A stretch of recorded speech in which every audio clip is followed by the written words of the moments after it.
I don't hear you, Missy. Good morning, everyone. Welcome to our Monday morning call. Go ahead, Mike. Thanks, everybody. Hopefully you had a wonderful weekend and you're set to go this morning. So a couple of things we're going to talk about. One is if you weren't on Friday's call, you need to go listen to that call because Mark talked about how he had a breakthrough in the system. He actually had the breakthrough very, very early on in the system, and he actually ended up closing 3 different clients for close to I think a little over $3 million with this breakthrough. And he said these were clients who would not otherwise have been able to close. So I did have some calls afterwards and people saying, well, that is awesome. I mean, how do I get to that point? How do I get the light bulb to turn on? So I've actually I've talked to this to about a few people, but I just verbally told them. So I actually came up with a little system that'll make it easier for you. And I say it's the most important 15 daily. So I've had 3 guys actually do this, and they've emailed me or talked to me and said this was the best thing that they'd ever done. So you probably heard me talk about early on when I finally, when I hit rock bottom, quit, and then decided I'm going to make this thing work. When I actually started designing the system, I did it by actually every single day. I didn't actually create the system. I let the system create itself, because what I did is every single day, Monday through Friday, the last thing I did before I left was to listen to a tape of me with a client. And so what I would do is I'd listen only until I got to a point where I'd made a mistake or something didn't go very well or the client got mad or whatever it may be. So I didn't go more than about a minute into the tape before, boom, probably 15 seconds into the tape before I found something I was doing wrong. And I would stop the tape there and I'd say, what could I have done better?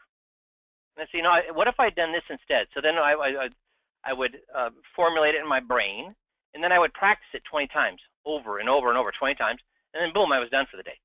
So between the 1 minute to find the problem, and let's say at most 2 or 3 minutes to find the problem, then to practice it 20 times, I was there for 10 minutes to 15 minutes at most. But that's how I ended every single day.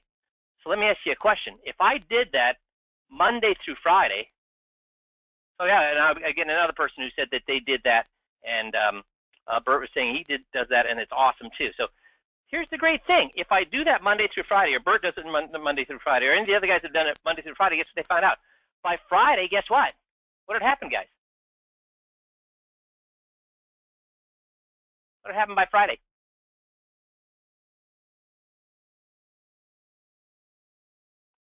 Got a lot better. That's right. Here's the thing. Every single day, Monday, when they went to work Tuesday, they're better than they were yesterday. When they went to work on Wednesday, they're better than they were yesterday. When they went to work on Thursday, they're better than they did yesterday. When they went to work on Friday, they're better than they were yesterday. If you are better every single day that you go to work, guys, just think in your lives, in your careers, if you were better every single day from the first day you walked into your office, how much money would every single person and I want an answer from everybody on this, how much money would you have made in your career if you had gotten better every single day that you walked into your office at this point?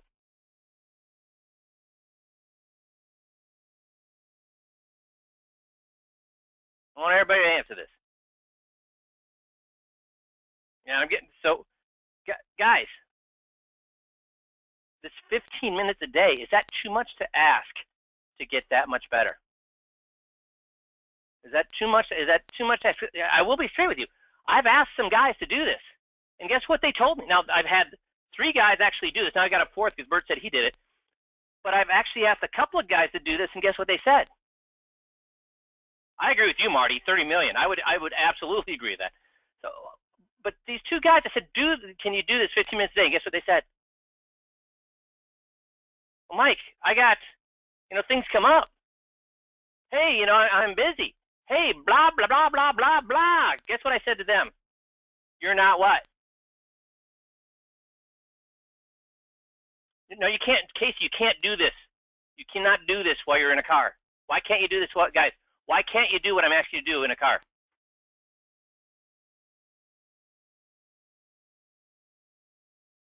Because you have to what? Focus. I would agree, focus, and you have to listen to the tape. You can't listen to the tape. Now, maybe you could practice, Casey. Maybe you could find out what you're going to work on before you left. So maybe it takes 2 or 3 minutes to find out what that thing is, and then formulate your mind, here's what I want to say, then practice it 20 times in your car on the way home. So I'd agree with that, absolutely. That you could do it that way, Casey. But you need to listen to the tape. Now listen, what if you only had one tape, guys? Oh, I'm going to go back here to the question I asked. Yes, that's right. The guys that made excuses, you know what? They don't have focus. And if they don't have focus, I mean, if they can't spend 15 minutes a day getting better, do you really think that Jeff and I should spend time working with them? They're telling me they can't spend 15 minutes a day. Now, am I asking 8 hours a day? Am I asking 6 hours a day, 4 hours? Am I even asking for 1 hour a day? I'm asking for 15 minutes a day. If you can't spend 15 minutes a day, should we spend time working with them? Because they're saying, Mike, I'm too busy to spend 15 minutes to get better. Dude, that's cray-cray. So please just spend the 15 minutes doing this. So I'm going to pull it up here. Here's where we find this little manual. You go. Can everybody see my website? The website? Give me one yes, anyways. Okay, good. So you go to Toolbox. Okay. Go down here to the most important. Because here's why I named it the most important 15 daily. Most important 15-minute daily. What does that say? Miffed. So if I talk to you and you're not doing this, guess what I'm going to be, guys? So I purposely named it this because if I talk to you and you're not doing this for 15 minutes a day, that means you're not focused. I'm going to be miffed that I'm wasting my time talking to you if you won't even spend 15 minutes a day doing this. Is that unfair of me, guys, as your coach?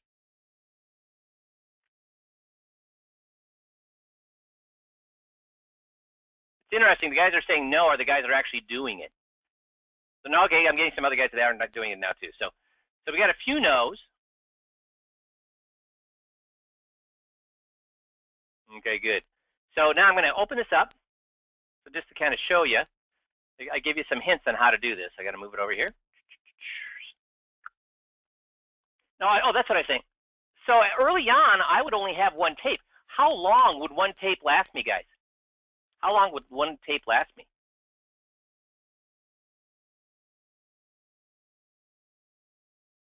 It could last me for 2 months.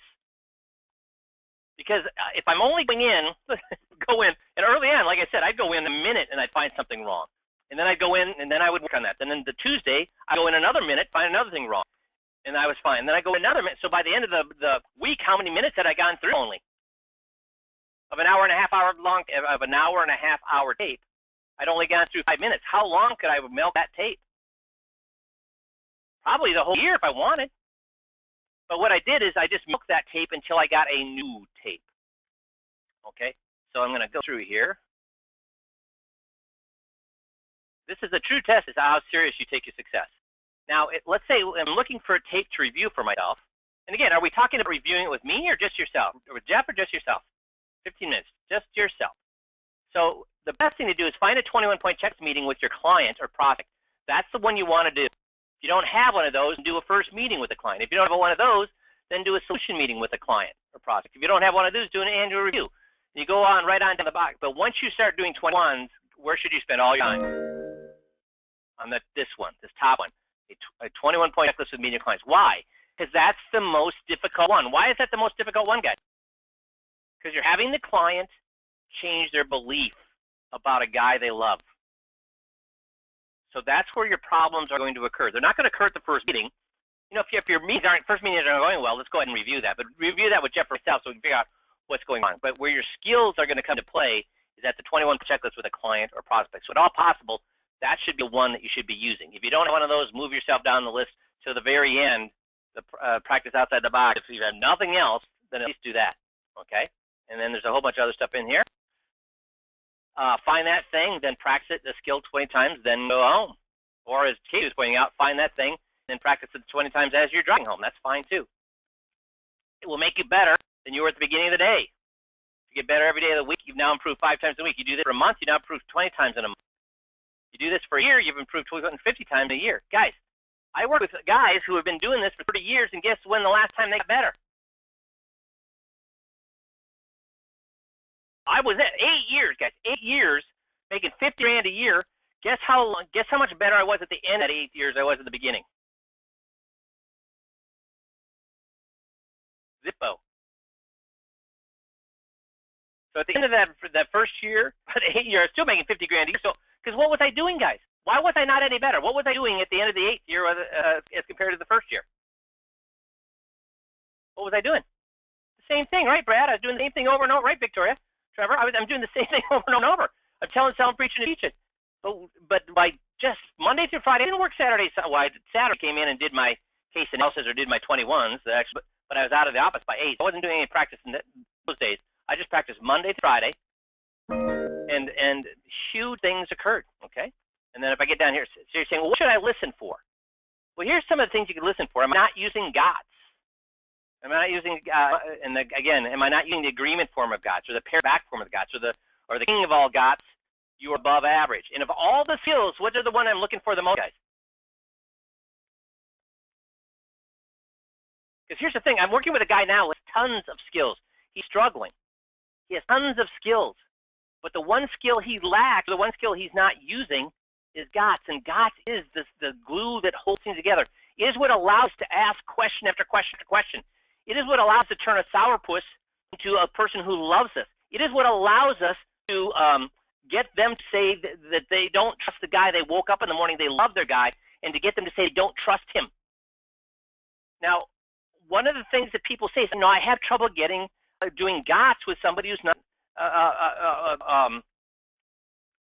nice, or I have trouble with getting GOTS with somebody who's being a jerk, or I have trouble doing GOTS with somebody who is not agreeing with me. Dudes, what is GOTS for? What is GOTS for? To turn the sourpuss into what? A pussycat. To turn the person who's angry at us into somebody who loves us. To turn the person who's being obstructive into somebody who's being constructive. GOTS is all about, that's why I say, so if you only do GOTS with people you like, what are you doing? If you only do GOTS with people you like, what are you doing? Do you really even need to do GOTS with people you like and like you? No. GOTS is designed to turn, and guys, let's face it, am I a nice person or am I kind of an in-your-face kind of guy? So without GOTS, guess what I got for 8 years? Nothing. GOTS made me be a nicer person. And as your mom said, you attract more bees with what? Vinegar? No. Honey.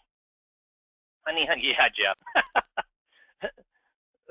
So one guy, Jeff, thinks that I'm a sweetheart of a guy. So this other thing I can look for, if I'm not using GOTS, another thing I look for, am I making statements instead of asking questions? Am I asking closed-ended questions instead of open-ended questions? Am I over-talking them? Am I not laughing or acknowledging something when they say what they think is funny? Am I missing opportunities to fall on the sword if they answer the question wrong, or if they get confused, or if they don't answer because they're confused, or there's that gap of silence there as they're trying to figure out what the answer you're looking for? If they answer the question wrong and I correct them, am I falling on the sword? Or I could just say, hey, that's what I thought too, and explain why I thought the same thing as them. And maybe I hear something that they said something and I completely missed it or misunderstood it. Or maybe I'm missing qualifying language to say probably, or if you say so, or I could see why you would say that. If they're using qualifying language and I missed that. Or the client doesn't state that the motive of their advisor, the holding company, if they're do-it-yourselfer, the client doesn't state the motive of why the advisor or holding company is doing something. Or I don't recognize that an address if the client becomes disagreeable or ornery. Or I mess up the script. So these are all things you can look for. And as soon as I get to any one of these, what would I do, guys?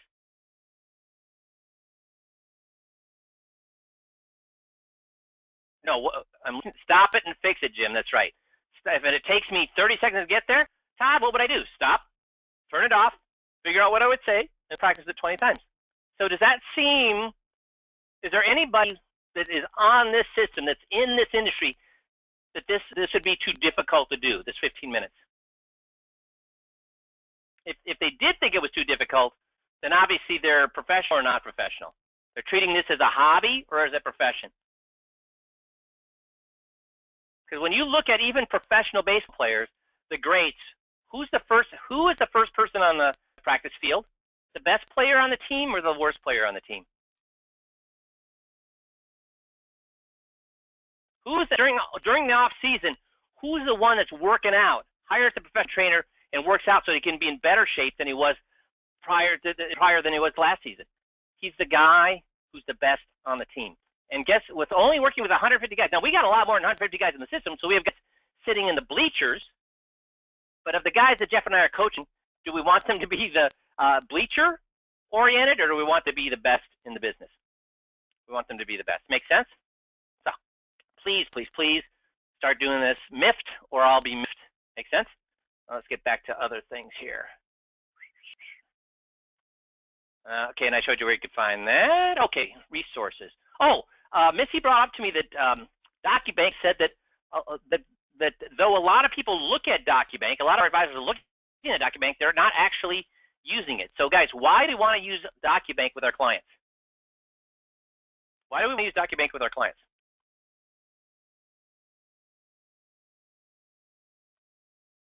Keep the hook in them. That's right, Bert.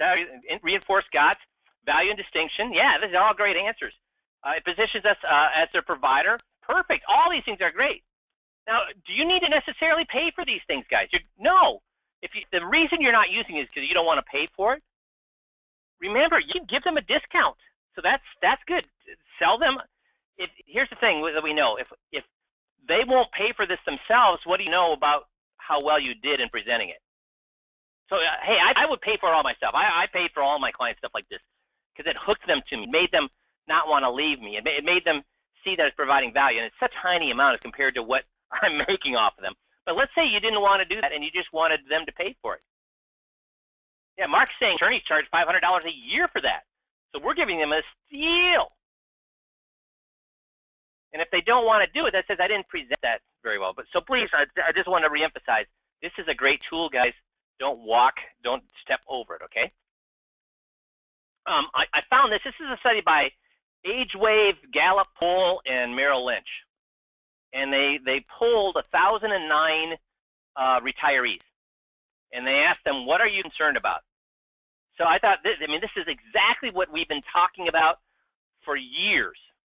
So 88% of them said they would like to have enough money for financial peace of mind. Hey, I'd agree with that. I don't know what the other 12% are thinking, but I think that should be 100%. Now, 74% said they want investments that provide guaranteed income.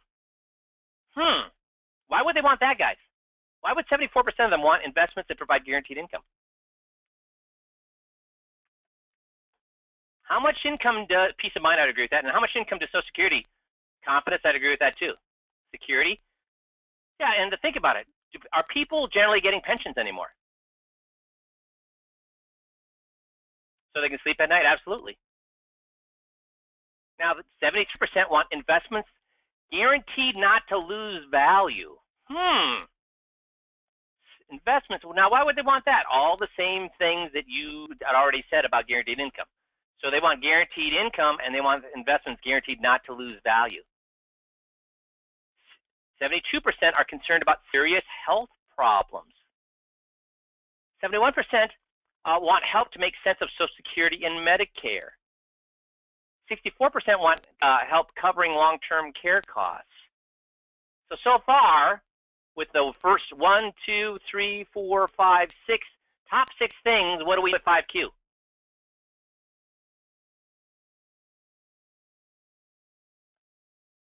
All of them, right, Dale? Number 7, not being a burden to the family. Number 8, 58% said help dealing with inheritance and legacy matters. 54% provide income to family when I die. 52% health care expenses. 34% outliving money. Wait a minute. What do you mean? Only 34% are worried about outliving money? See, this is a huge pet peeve of mine. We never even heard that clients were worried about outliving their money until interest rates fell through the floor and we started having problems with the market. So the outliving money thing is something, anytime you hear a financial company talking about their products, guess what they tell you their number one concern is for retirees? Outliving money. Why are they telling you that? Why are they telling you that retirees' number one concern is outliving money when it's saying here that only a third of people are worried about outliving money? 67% are not worried about outliving their money. So why are they telling us this, guys? Nobody knows. because that's all they had to sell. When the markets were caving and interest rates were low, where did everybody want to put their money? Yeah, selling product, right, Terry? It helped them sell their product. But guys, most people are not worried about outliving their money, but they want guaranteed income.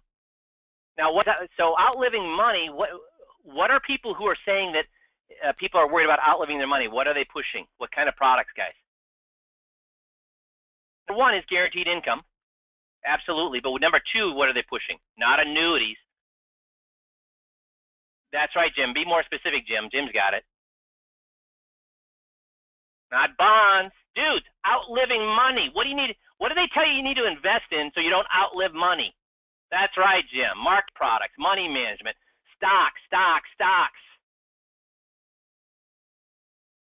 See, here's what advisors are chasing what, guys? What does every advisor want to sell?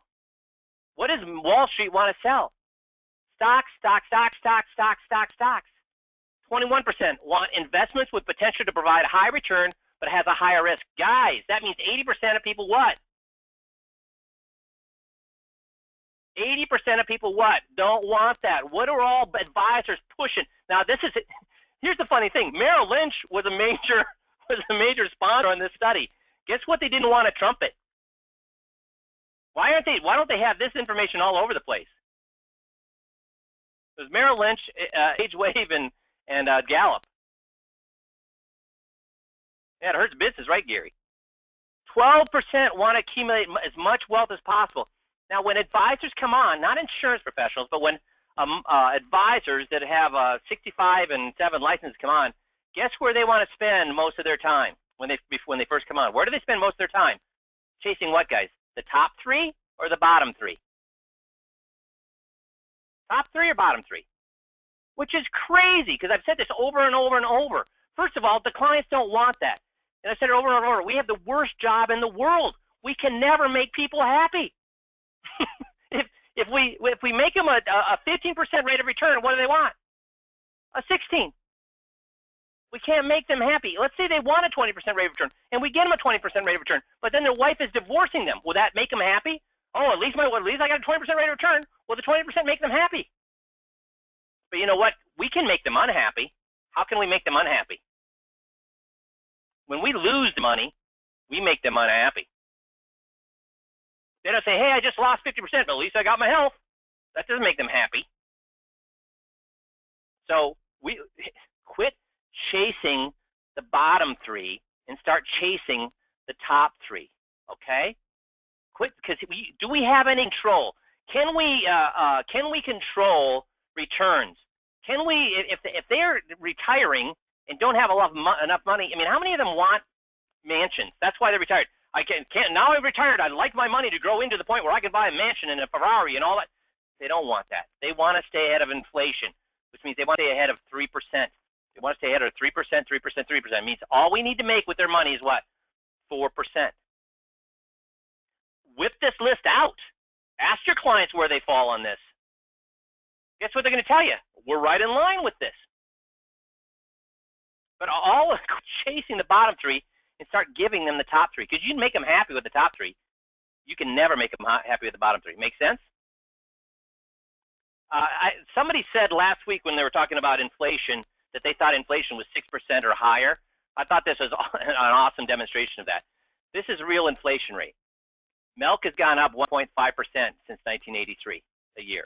Eggs have gone up 2.8% a year. Sugar has gone up 2.3% a year. Ground beef, I know it's expensive, but it's only gone up 2.3% a year. Big Macs, 3.6. We get down to airfare, has gone down on average per year. Guess jeans, 1.6. Now, the only thing that's really gone up a lot is health insurance. Hell, that's gone up a lot, 7.4%. Tuition at 4-year colleges, 7.3%. Cigarettes, 6.5%. Personal computers have gone down on average of almost 9% a year. Video games have done nothing. First class stamp, 2.7% a year. International phone calls have gone down 10%. So in the end, guess what? Real inflation is, guess what it is for the last, since 1983. So that's what?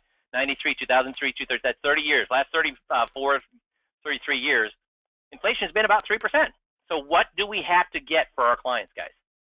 What kind of return? 3.5, 4%, and they'd be happy. Financial Advisor Magazine, new survey of 1,002 consumers conducted in August before correction. 40% used advisors. Only 28% did in 2010, so that's good or bad? That's great.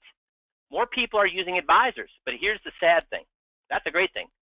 12% said they think advisors put the client's needs first. 60% believe advisors put their own needs above their client's needs. So what do we do at 5Q? How does 5Q address that, guys?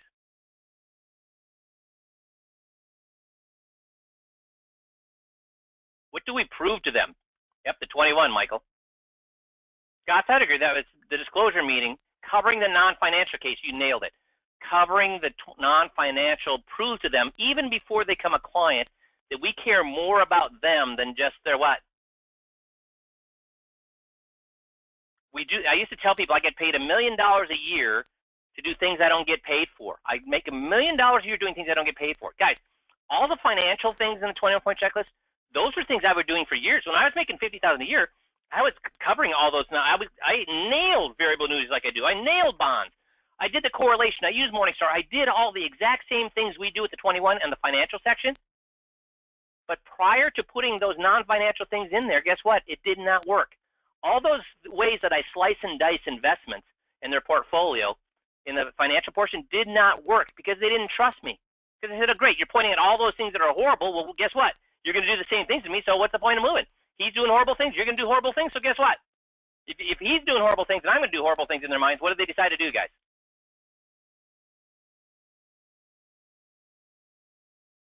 Because when I was just covering the financial things, the exact same way I do at the 21, they said, well, might as well stay with my guy. The easiest thing is stay with my guy, Rick. Exactly right. But when I started to do the non-financial things, things I don't get paid for, all of a sudden they realized, wow, this guy's different. Wow, this guy cares. He cares about us and our families. He's doing all these things he doesn't get paid for because he cares about us. And they're right. We're doing all the things that we're supposed to do as financial advisors. We're not investment salespeople. We are financial advisors because we do all of the things that pertain to their finances. Make sense? We are the good guys. We are the good guys. So how do we create that trust? Well, let's talk about they trust us. So let's talk about trust and how we can create that at in a meeting. So we're going to listen to a little bit of a tape review today, and it's going to be of the, I believe, the power of attorney. So here we go. Hopefully you haven't had to have a situation where you had to use one or so. We ended up having to use this and the trust, and I'm using this right now with my mother, so that I don't want to be on her bank account, and we'll talk about titling in a couple minutes. I don't want to be on her house or anything like that, but I want to be able to do things financially and medically for her. And the same with my sister. She has the same powers that I do. And we've taken over all her finances and all those things. The power of attorney makes a big difference there, especially if you're incapacitated. I think I mentioned a little story at the workshop where we had a very good friend of ours that... Guys, what is he doing here? Does it sound like he's approaching the power of attorney like he's supposed to be?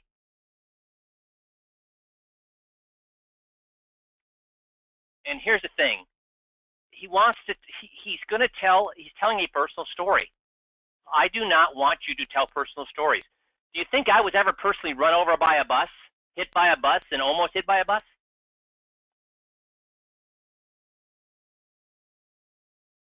No, I wasn't. So guess why I use the bus story? It prevents me from telling personal stories. Guys, those of you that have done GOTS and have listened to like at the group or the after church, people are having donuts, or you're in a cafe, or you're at a party, and you've listened to how people talk and whether people are using GOTS or not. What is everybody waiting for? When they're talking to somebody, what are they waiting for? Or what are they trying to do? Yeah, they're waiting to talk, Gary. They can't wait for that other guy to shut his yapper so they can tell their better story. What is the disclosure meeting not about, guys? What is it absolutely 100% not about?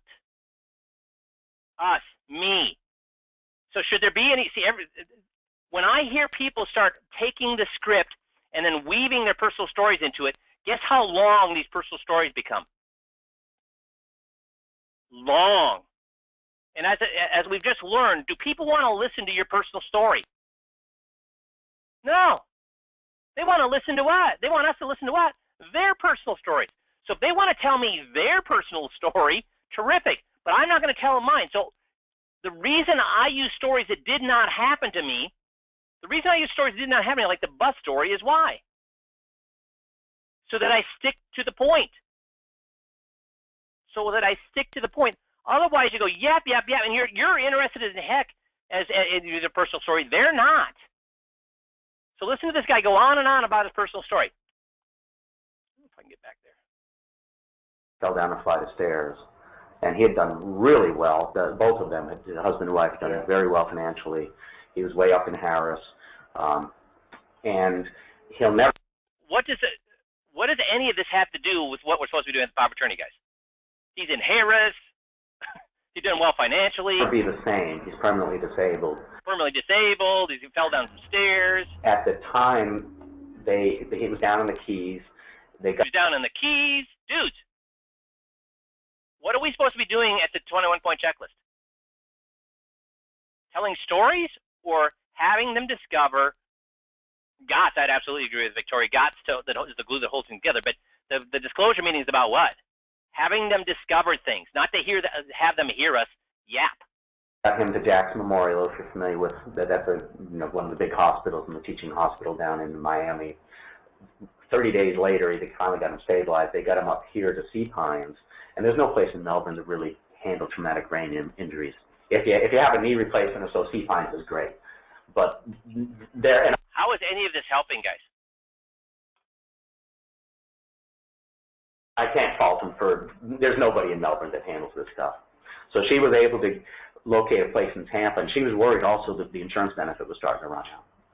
So she located the place in Tampa, and the end of the story was he just blossomed. It was fantastic. And they do horseback riding and things like that. And I've seen up in... So at this point, do people have any clue what the point of this story is?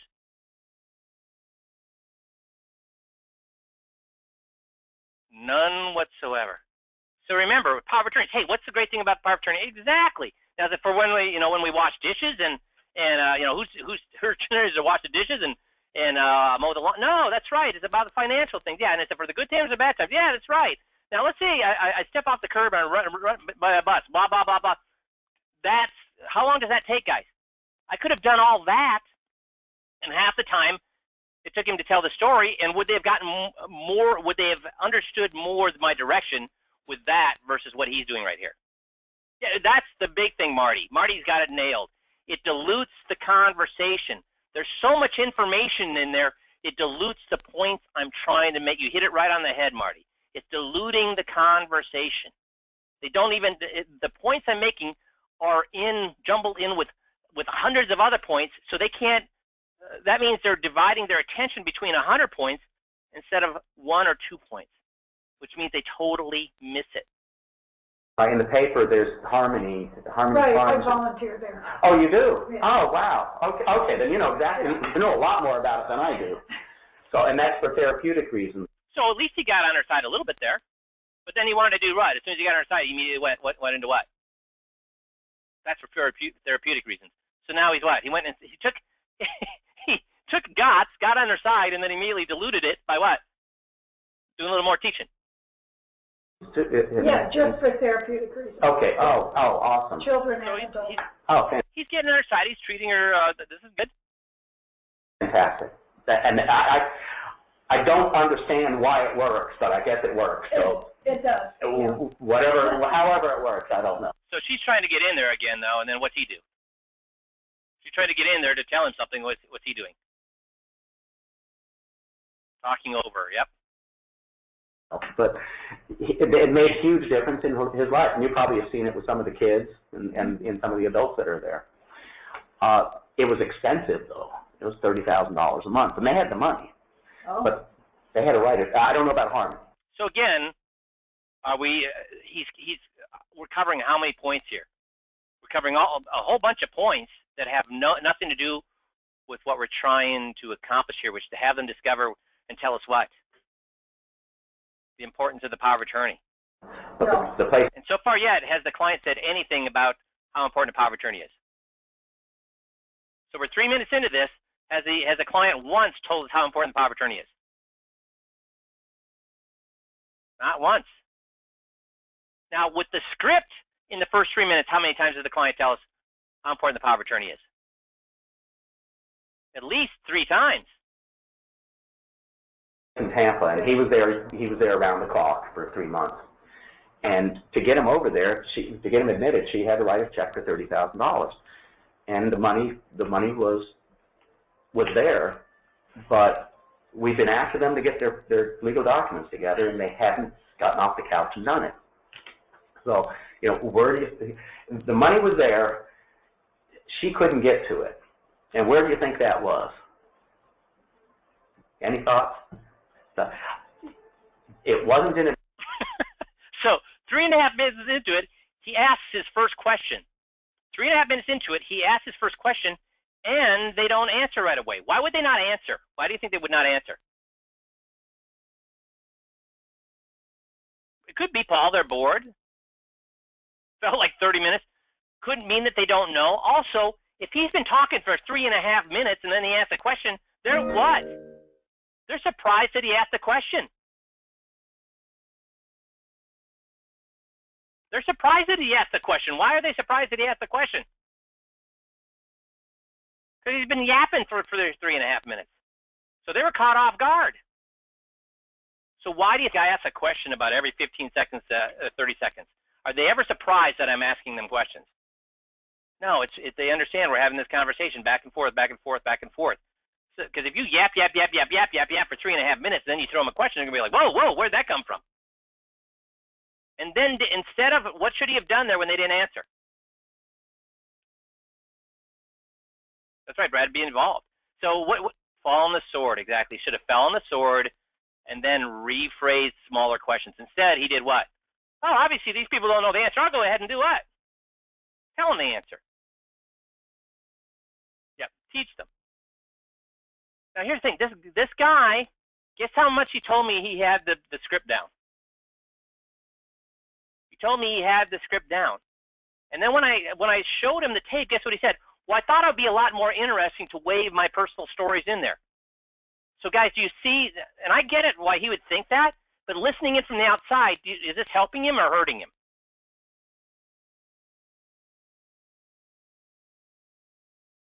Fred, is this helping him or hurting him? Telling personal stories, yeah. So he's not accomplished a single thing that we want to accomplish, and these people are like, are they engaged at all at this point? Or are they passive? Are they actively listening or passively listening? Passively listening, yep.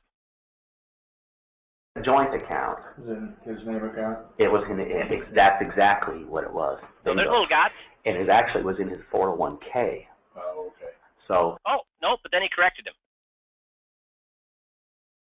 So he did a GOTS, and then so twice we've heard him do GOTS. In 4 minutes now, we've heard him do GOTS twice, and then he immediately did what with the GOTS? The positive that he did there.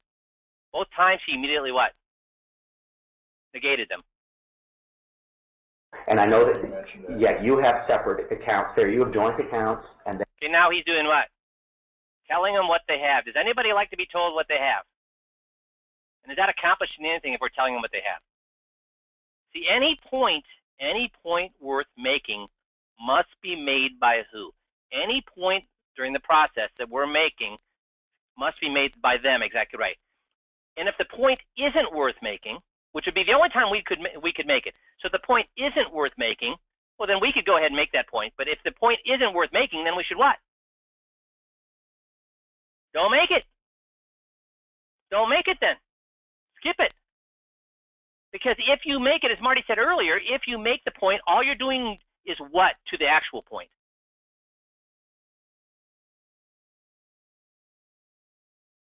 Diluting it, exactly, diluting it. Brad said in 4 minutes, In the last 4 minutes, we've got a whole week of 15-minute reviews to work on. That's a great point, Brad. So just think how much this guy could have learned, but instead, I listened to his next meeting. Guess what we learned from this meeting? Guess what he did the next meeting? Want to take a wild guess? Same thing. And he kept telling me what? Well, Mike, it's what? Mike, I'd like to, but it's what? Hard. I've been doing it this way for years. Which means he's been doing it what way for years, guys? Wrong. So what have we learned today? If we're doing it the wrong way, what's the best way to learn to do it right? Brad just intimated towards it. 15 minutes, right. Miffed. Not because if you do it 15 minutes, you're learning to recognize that you're doing it. You're learning to then recognize it in a meeting when you're doing it. Guys, this is the kind of thing that you won't do because you'll hear this when you're listening to your own tape. And you have your 401ks and your TSAs and all. And even though it was their money, legally, she couldn't go get it. So she borrowed money from us, from her mother, from his family. It cost about. So here's the thing. He's making a point here about because they didn't have the power of attorney, she had to borrow money. Do they get that that's the point he's making? I mean, before I pointed that out to you, did you know that was the point he was making? And if he's making that point, is it worth anything? No. They have to say, whoa, yeah, if we don't have the power of attorney done, that would, there could be all sorts of bad things that happen. Yeah, you know what, my kids may need to borrow, all that stuff. They need to make the points because at this point, all this has been as a story. Do they understand there's any moral at all to this story? Yeah, that's exactly, Bob. What is the point? $15,000 to get an attorney, to go through that process, to get the guardianship. And again, So now he's trying to tell them how important the power of attorney is. Are they buying in at all on this? I don't know. I have no clue. Why don't I have any clue? If I was to guess, I'd agree with you, Rick and Brad, that no, they're not. And Steve, I'd agree, they're not. So the only way I know is if they're answering questions. At this point, even if they are buying in, they're buying in passively. And if they're buying in passively, how long does that last? How long will we remember that? Even if they are buying in passively, yeah, 2 seconds, right, Kevin? It's going to be in one ear and out the other. She go in front of the judge the next week to get that guardianship. How long do you think that took? I think it was about 2.5 months. Okay, so how long do you think that took, and how long did it take him before he answered that question? Ask the question, and how long did it take before he answered it? Okay, so we're into this now. We're into this for 6.5 minutes, and he's asked 3 questions, and how many times have they answered? Once. So 6 minutes, 6.5 minutes, he's asked 3 questions, and they've answered 1 question. So do we have any clue if they know why we're making this point? Nope. And once she was in court, the judge said, yep, right away, you're the guardian, and she was able to access the funds because then it was similar to a power of attorney in that respect. She had that piece of paper, and she was able to get the money out and paid everybody off, and then continue paying for the therapy and all. And he's driving a car now. He's getting his sense of humor back. It's been about 10 years. He'll never quite be the same, but he's getting to be. So at this point, what do they think the point of the story is? Oh, these people had some problems, and they recovered, and they're okay. Do they think?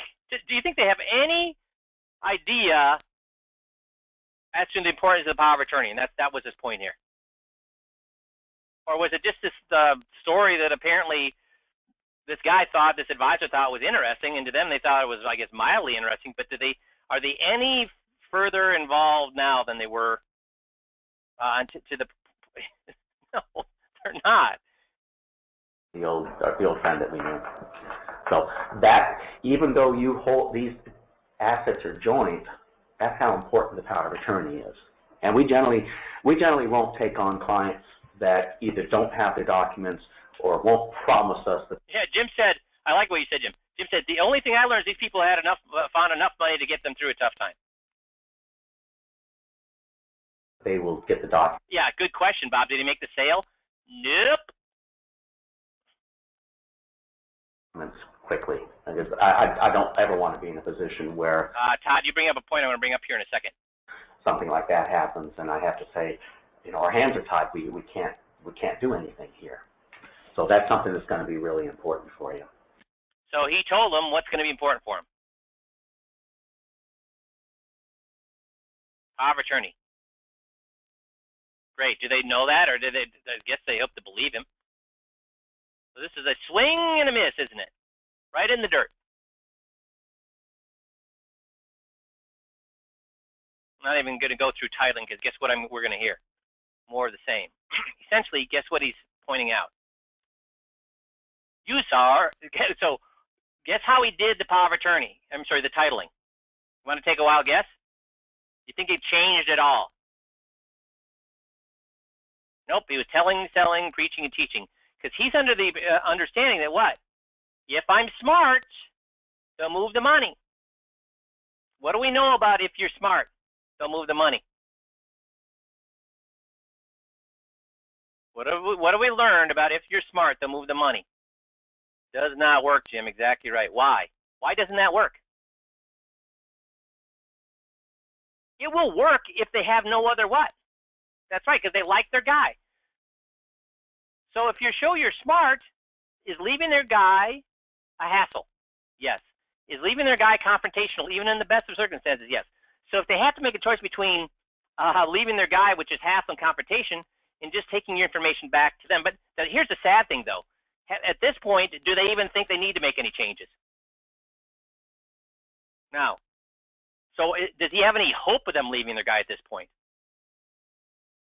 Not even because they don't even see a reason to leave him. Because at least if he'd had them make the point to themselves that they were screwed with their power of attorney, guess what? At least they'd have a reason for him to leave. At this point, all they know is this guy's been yapping about all these personal stories. Blah, blah, blah. And he did the exact same thing with titling, a bunch of personal stories. Don't tell personal stories, guys. And if you don't know how to do it, we have something that will make you. Oh, yeah. You know what? I am going to play this at 7 minutes in. Listen to this. Titling. About had a cow here. I'm trying to find it here. Here, it's about a minute in here. He's talking about almost titling. everything's in the name of the trust, with the exception of our checking account that we kind of pay bills out of. Oh, and dudes, guess what he spent minutes and minutes and minutes and minutes talking about? About 8 minutes talking about the trust. Why would you want to talk about a trust at the disclosure meeting, guys? Why would you want to sell a trust that they disclose? Is there anywhere in any of our scripts that we tell you to sell a trust and say how important trust is? And these people do not have money. I mean, they've got money. They've got about $500,000. $500,000, their home is the only home they own. Do they need a trust, guys? If they got 500 grand and they only have one home, do they need a trust? No. So why is he selling a trust? I have no clue. Unless he's trying to make the attorney rich. But he's going on and on and on about the trust. Guess what he's not talking about? Titling. Titling.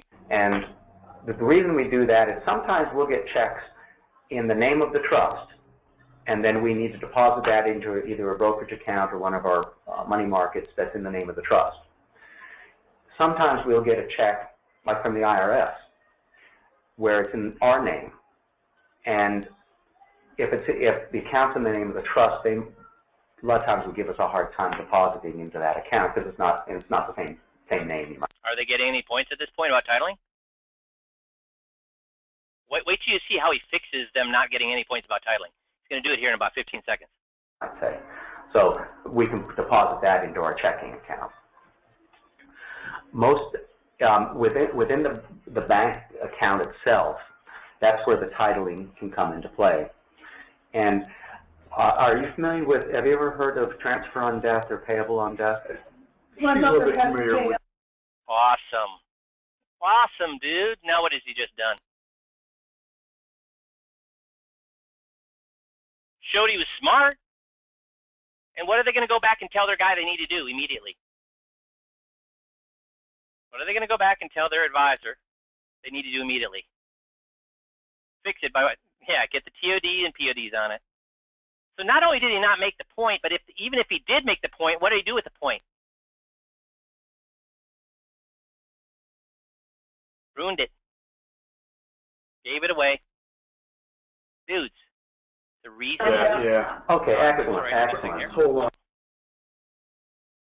we give you crib notes. Why do we give you? Do we tell you you can use the crib notes during the meeting, guys?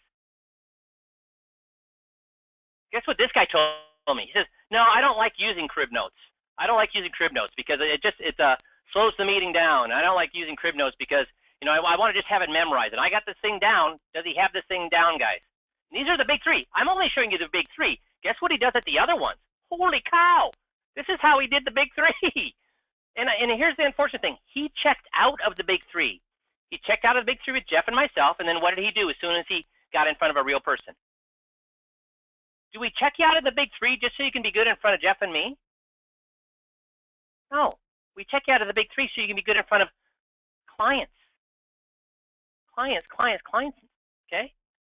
We give you the, if you have the ability to do an open book test, what should you use? If you have the ability to use an open book test, what should you use? The book, dudes. So I'm just going to bring this up. We tell you what the client's supposed to say. Here's the thing, at least if you're looking at the crib notes, would you have realized that the client didn't say anything there. The client said nothing. So maybe he would have what? Realized, oh, wait, I'm yapping. And the client should be doing the yapping, not me. And just as a heads up, what I've done is I've gone back to the crib notes. And I've actually had Tricia bracket all the crib notes. So here's what you need to learn for the why good. Here's what you need to learn for the about money. Here's what you need to learn for good times or bad times. Here's what you need to learn for the bus story. So here's what you need to learn for the story. So I bracketed the crib notes so you can learn these one at a time. And you're right, Kevin, at least it would have maybe gotten them back on track. So dudes, unless you're going to nail this meeting, you have to have what in front of you with the client? Unless you're going to nail the meeting, you have to have what in front of you with the client? The crib notes. Now, do you call them crib notes or do you call them the agenda? You call them the agenda. Guys, here's the sad thing. You heard on Friday, Mark said it was weird because the clients were saying what? What were the clients saying when he was going through the script? What were the clients saying when he was going through the script? When Mark was talking about how he closed $3 million, what were they saying? Exactly what the script said they were going to say. Exactly what the script said they were going to say. How powerful is it that 17 years ago when I created this script, I predicted what your clients were going to say 17 years in the future. How powerful is that, guys? 17 years ago, I predicted what your clients were going to say 17 years in the future. How powerful is that? And what did this guy do with that power? Oh, yeah, that's really powerful, but I think I'll what? I would even get it if I said to memorize it with no notes. I gave him the notes. Dudes, please, please, please. You have an ATM machine in front of you. Why would you want to wing it when you got an ATM machine in front of you? Okay? So my point here today is, most importantly, use the 15, at least if he was doing the 15 minutes a day, what would he have learned very rapidly? What would he have learned very rapidly?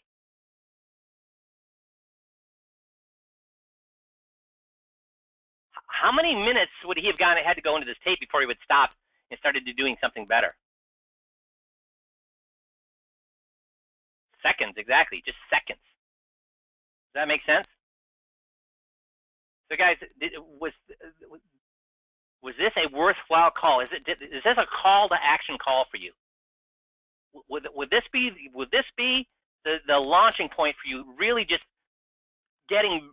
you're all going to be better by Friday. You're all going to be better by Friday than you are right now. And next Friday you're going to be even better. And the following Friday you're going to be, in 1 month you're going to be 20 times. 20 things will be fixed. 20 things will be fixed. Thanks, Brad. So guys, you have the power. You have the tools. The only thing you have to decide is if you have the what. You have the power.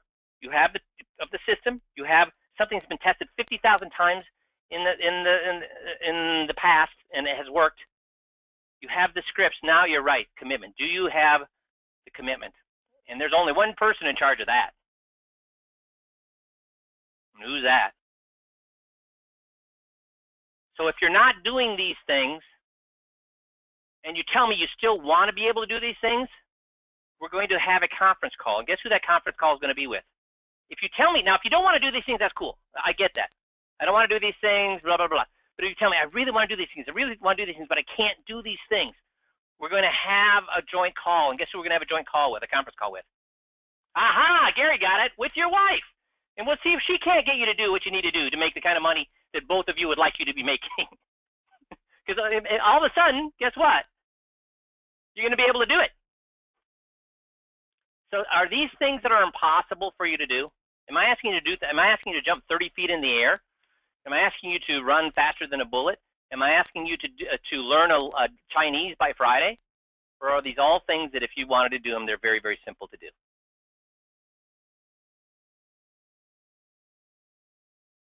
Perfect. So good. I hope that this is a call to action, and the guys that actually hear this and do it, not just for 2 days, but make a commitment to do this for the next year. I did this for 2 years. 2 years in a row, Monday through Friday, I ended my day with a tape review. That's how I went from making 50 grand a year to 3 years later making $1 million a year. And I didn't have a coach, guys. I just did it by myself, listening to tape. So you've got the ability to listen to tape yourself, and you've got coaches, and you've got a system. You don't even have to build it. So there's no reason that you shouldn't be able to cut that 3 years to $1 million to half. And I've had 13 guys go from making less than $150,000 a year to $1 million a year in 18 months. Guess why? Because they did the same commitment, but they already had coaches that had done it before, could change that learning curve, and they had the system already developed for them. So you guys, you got it in your hands. It's up to you what you do with it. All good? Have a great week. We'll talk to you all on Friday. Thanks, everybody.